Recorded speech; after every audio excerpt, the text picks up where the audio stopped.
A mulher pacífica, que não perturba, que não reclama, que tá de bem com a vida, porque ela é devota de Deus, não é porque ela confia cegamente no marido e todas as cagadas que ele faz, é porque ela confia em Deus. Tá? É isso que atrai os homens. Não é a mulher esteticamente bonita, mas é a mulher que tem feminilidade. Isso é uma coisa que não faz o menor sentido pros homens e que faz muito sentido pra muitas mulheres. As coisas, elas se alinham quando você coloca Deus acima de todas as coisas. Inclusive o marido, o matrimônio.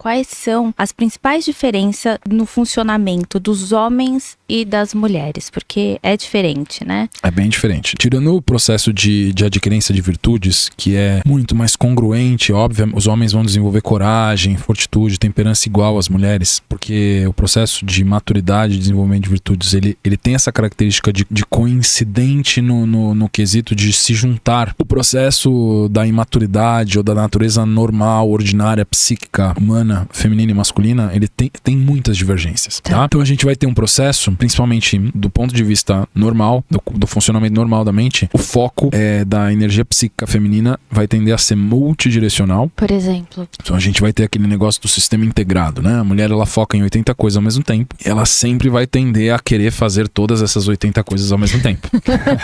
Sim. Os homens, eles têm um foco unidirecional, então ele vai tender a ter aquela mentalidade de caixinhas. Ele tem as caixinhas, então na caixinha que ele tá, quem decide qual caixinha é ele. Ele não vai...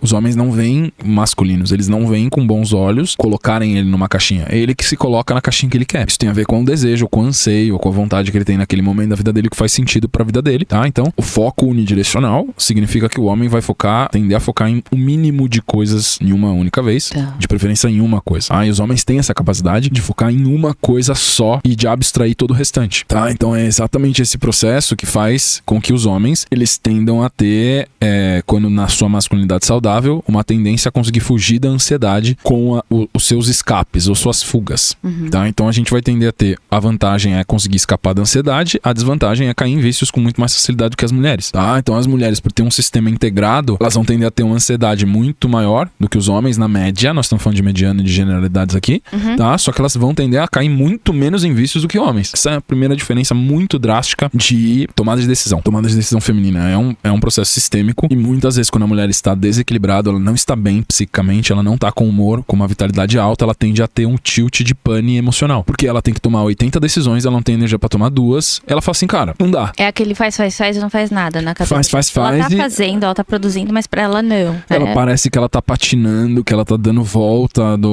em volta dela mesma e ela não realiza nada e o sentimento de insegurança cresce, tá? Então, essa falta de propósito, de ela tá fazendo 1000 coisas ao mesmo tempo e sentir que não tá resolvendo nada, não resolve, porque ela fica infeliz. Exatamente a mesma coisa o homem, ele tá focando em uma coisa só que ele não tá construindo nada. Então isso dá um sentimento também de incompletude, de falta, de ausência, né? Ele pode estar num empreendimento, só que ele tá enxugando gelo. Tá enxugando gelo.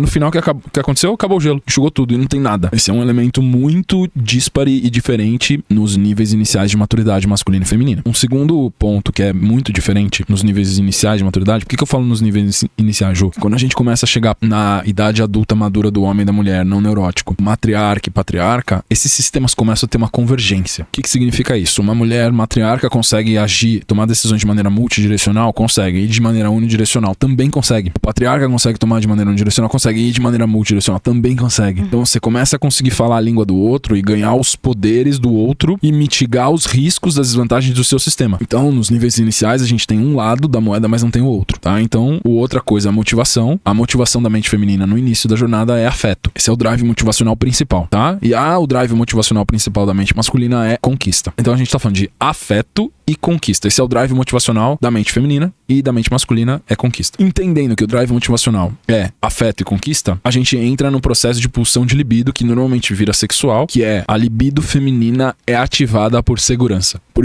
que muitas pessoas e muitos homens também não entendem, por exemplo, como ativar a libido, por exemplo, da sua parceira, da sua esposa e tudo mais. Porque a segurança é uma coisa muito contextual e subjetiva. Então é sempre você descobrir qual é o elemento faltante. Exato. Quando você começa começa um relacionamento, o sistema afetivo, relacional, ele é pequeno. Ele tem poucas variáveis. Porque você conhece a pessoa há pouco tempo, você não sabe nada, você não sabe história familiar, você não sabe crenças e valores. Então, o sistema feminino de alerta de segurança, ele é facilmente satisfeito. Por isso que um homem, às vezes, no começo, se esse homem tem alguns elementos que são interessantes pra essa mulher, se ele diz algumas poucas frases ou palavras ou tem certos posicionamentos... Já romantizou. Ela já romantiza porque fecha as lacunas de segurança do nível do sistema afetivo que ela tá hoje. Isso é uma coisa que poucas pessoas entendem também, é porque que ao longo do tempo, são poucos os casais que conseguem manter uma intensidade sexual ativa ou uma interação íntima ativa, porque conforme o sistema afetivo relacional vai aumentando de complexidade, quanto mais tempo passa, mais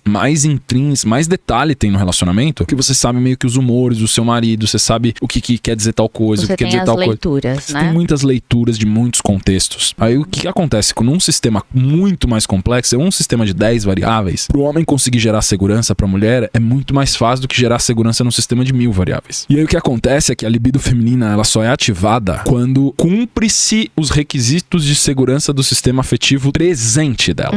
Então a gente pode ver um homem, quando ele tá saindo com uma mulher e cortejando ela, é muito mais fácil ele passar a impressão de que ele é fodão do que quando ele tem 10 anos de casamento com ela já conhece muito bem como esse homem é no bom e no ruim. A libido, a pulsão masculina de vitalidade, ela tem a ver com admiração, tá? Então a gente vai ter motivação, afeto, libido, segurança. Motivação, conquista, libido, admiração.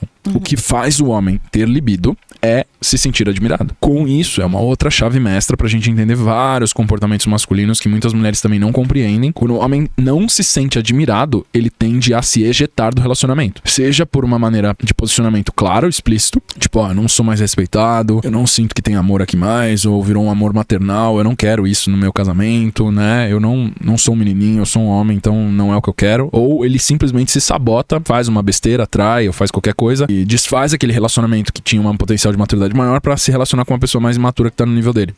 Tá? Porque lá ele vai ser mais admirado do que ele é aqui. Existe uma falta de discernimento ainda, uma imaturidade, onde essa mulher, ela associa acolhimento afetivo com segurança. Só que acolhimento afetivo não necessariamente é segurança. Se o seu marido tá te dando segurança, mas não tá te dando acolhimento afetivo, você tem que admirar ele do mesmo jeito. Só que ela tem um apego com o acolhimento afetivo, que não é uma linguagem nativa dos homens. Uma carência excessiva. Por uma carência, por causa de uma coisa da história dela, e ela tá jogando fora a segurança. Ele deu a resposta do problema pra ela, e ela continua falando de algo e fala assim, eu já te respondi, você tá se repetindo, não precisa, eu já te respondi. Até que ele perde a cabeça e ela chega e fala assim, mas você é muito grosseiro, você não me ouve, eu acho que você não me ama. Então a gente entra numa confusão mental absurda, e fala assim, cara, eu entrei em casa, cheguei super cansado, ela ouviu o problema dela, dei a resposta, ela não consegue aceitar. Por quê? Porque ela tem um apego infanto-juvenil com esse negócio de desabafar as emoções e os sentimentos. Outra coisa que eu sou super mal interpretado, não desabafe com o seu marido. Por quê? Desabafo não é uma ação social que tem o fim de resolver. Desabafar é só pra você sentir alívio afetivo emocional. Não quer resolver o problema. Quantas vezes eu já vi uma pessoa assim, não, eu não tô reclamando, só tô desabafando. Eu só tô querendo falar. Tá, mas você não vai resolver o problema. O problema subjacente que gerou essa reclamação, que gerou essa necessidade de desabafar, continua lá. Só que isso é um desperdício de energia vital. Você tá pegando uma energia que Deus te deu hoje, você tá jogando numa coisa que é improdutiva, uma terra desértica. Isso é uma coisa que não faz o menor sentido pros homens e que faz muito sentido pra muitas mulheres. Isso é uma coisa que desconecta os homens de uma maneira. É aquele negócio que eu falo muito, que os maridos maduros, eles tendem a ouvir o conselho da esposa. Só que as esposas têm que ouvir os maridos também. Sim. Tá? Então, durante muito tempo, em etapas subsequentes do nosso relacionamento, eu aprendi a ouvir minha esposa muito, mas teve muitas vezes também, quando a gente tinha esses processos. Isso é normal de todos os casais, todos nós passamos por isso. Por isso que eu falo. Onde ela vinha falar um negócio, eu falo assim, você tá reclamando. Ela fala, não tô reclamando, só tô falando. Só tô desabafando. Você tá desabafando e reclamando. Né? Eu falo assim, eu percebia que não adiantava eu dar a solução, porque ela não queria ouvir a solução. Ela só queria falar. Né? Eu comecei a criar um mantra, como se fosse um papagaio. É um papagaio, porque... Desculpa. Não, é normal. É porque assim, como ela tava tendo um comportamento de papagaio, eu tinha que refletir o comportamento de papagaio dela de uma maneira não ofensiva, de uma maneira gentil, para que ela conseguisse ver o que ela estava fazendo, eu refletindo o comportamento dela. Só que eu tava fazendo de maneira consciente, ela tava fazendo de maneira inconsciente. Nesse caso, tem outras vezes que são invertidos, mas nesse caso eu tava consciente, ela tava inconsciente. Onde eu falava assim, ela terminou de ouvir, eu falava assim, ouve o seu marido, ouve o seu marido. que você tá falando? O que seu marido falou? O que meu marido falou? O que seu marido falou? Eu sou o marido dela, né? O que seu marido falou? Sei lá. Mas ele acabou de falar. Não sei. Você não tá prestando atenção? Ouve o seu marido. Perfeito. E eu tive que fazer isso durante muitos e muitos meses. Foi um processo de amadurecimento dela e você teve a paciência pra isso, né? A paciência, a amorosidade, a gentileza, porque é a mulher que eu amo. E eu falo assim, não importa quanto tempo, se eu ficar a vida inteira, tem que falar isso, eu vou falar a vida inteira. Só que não foi necessário a vida inteira, foi necessário só alguns meses. Então isso aqui, teve uma hora que vira uma chave e a pessoa fala assim, por que eu não tô ouvindo?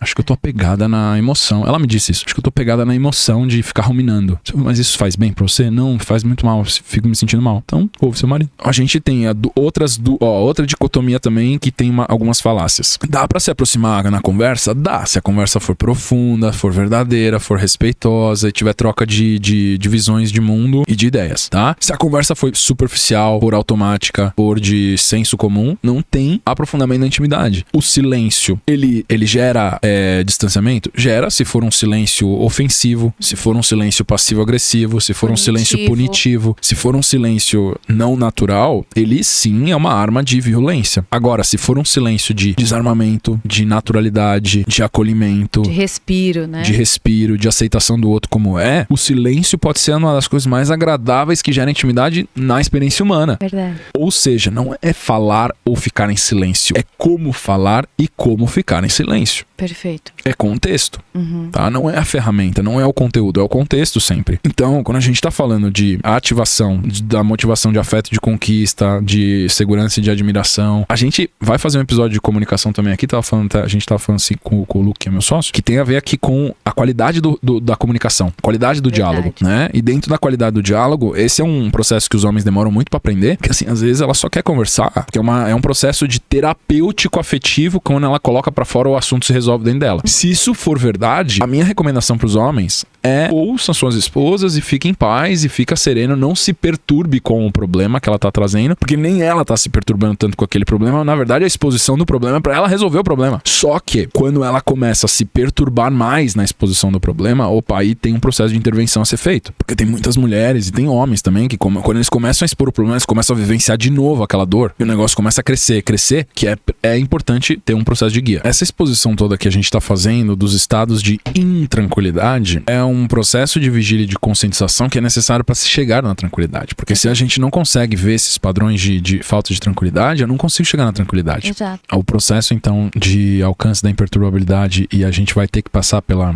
tranquilidade, e o processo matriarcal passa por isso, é um processo muito profundo de devoção e rendição a Deus. A chave mestra do desenvolvimento da tranquilidade, aí olha a sinergia, a congruência dos assuntos, Ju.